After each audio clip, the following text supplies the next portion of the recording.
for Science, and today we're going to do our Tinker Time activity for the week. Now, if you remember, Tinker Time is an activity where you get to get your hands on stuff and fiddle with things and figure things out. So for this week's, there are two different sets of organism cards, and I've got some of one of the set laid out here. And then there's also a set of scenario cards, okay? And I'm going to talk you through one way to do this, and then I would encourage you to try and do another couple of examples on your own. So if you remember this week, we are working on designing a scenario to demonstrate the effect of a change on an ecosystem. And I'm going to show you some possible changes that could happen to an ecosystem today. Now, what I did is I laid out some of these organism cards in the water, from the water ecosystem. Now, I actually had to look up some of these things to find out what they eat and what eats them, which was kind of interesting. So you might do that too. Do a little research with your parents' permission if you're using Google, of course. But some of these I wasn't sure what ate what, and what I found out was a little bit interesting. So what I want to show you first is how food chains get linked together into a food web, okay? So down here at the bottom, I have my producers. I have a cattail plant and I have algae, okay? And then up here, I have some other organisms that are going to be parts of food chains and also the whole food web. So I have a beaver, a fisherman, a fish, insect, salamander, water snake, great blue heron, and a snapping turtle. Now there are other organisms in this set of cards. There's a frog, there's a duck.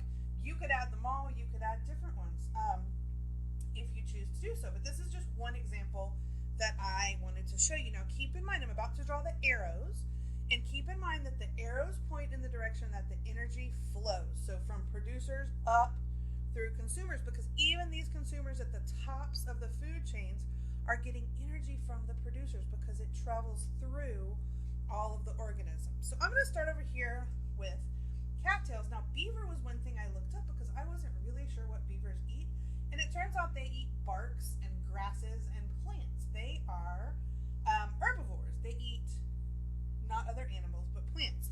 So the beaver eats this cattail. So the arrow is going to go from the producer to the consumer. Now, there are things that eat beavers, I found out, but I didn't have any of the pictures of those organisms. So it might be like a coyote or a fox. So you could draw that if you wanted to, or just write the word if you wanted to add that. So this is one really short little food chain. So now over here, look at my algae. So I have an insect that eats algae. Then salamanders, that's another one I looked up, and I found out that they are carnivores. They eat other insects or other small creatures. So I'm going to have this salamander eating my insect. So the arrow is going to go that way. Now we have a water snake. Now this salamander might get eaten by the water snake, and this snapping turtle might eat the water snake. Okay? So here is another food chain. The energy starts at the algae, passes through all of these organisms to that snapping turtle, which is at the top of this food chain. And remember, the top creature, or the creature at the top of the food chain is called the apex predator. Nothing else eats that. Now, in this food chain, the snapping turtle is the apex predator. There could be something that eats that, but it's not a part of this one that I have drawn. Okay, so let's see another food chain. Here, this algae, is going to get eaten by the fish. The fish could get eaten by the salamander. The fish also could get caught by the fisherman, okay? So now we see these food chains starting to be tied together, okay? Up here, I also have a great blue heron. Great blue herons eat things like snakes. They also eat shrimp and other little fish, but we could have energy passing this way. Okay, so this is one example of how food chains get tied together And this would be a food web because it's a system of interconnected food chains. Okay, so now the real thing we want to talk about this week is what happens when something changes. Okay, something happens to mess this all up because this just flows naturally until things happen. So I'm going to show you what are called the scenario cards, and we're going to see what might happen if one of these things happens. So we could have construction. We could have humans over hunting, taking too many things. This is fish, but it could be other animals as well out of the food chain or food web. There could be a flood. We could have humans spraying pesticides. Pesticides are chemicals that are supposed to kill weeds or other insects. We could have a tornado. Or we could have a drought. A drought is when there is not enough rain and things get too dry. Okay, so your job today in Tinker Time is to pick an event that could happen to change your food web. Now, this is, again, not the only way you can do a food web. We also have a whole other set of cards, okay? I'm going to let you do that one on your own. This is the other set. It's got a rabbit. It's got, let's see what's in here. There's a bird. There's a snake, an eagle, a fox, grasshopper, deer, raccoon, squirrel, berries, and grass. So that's another more like forest ecosystem. So I'm going to pretend that there was overhunting of fish in this food chain, okay? So there are no more fish here. So this fish is gone, okay? He has disappeared from that food chain. So what would happen to other organisms if that one fish were to disappear? Okay, so I'm going to just talk through a few things that could happen, and then you're going to get to try this on your own. So let's think about this algae, right? Before the fish went away, we had algae that was eaten by insects and fish, and that kept this algae at a healthy level. Well, now there's only insects to eat the algae, so we could end up with too much algae, and that could affect other creatures in the water and out of the water. So this fisherman, he supported his family by fishing in these waters, right? Well, this big company of hunters took the fish away, so now guess what? He has nothing to catch to feed his family. So he is affected, okay? Now, this salamander ate the fish.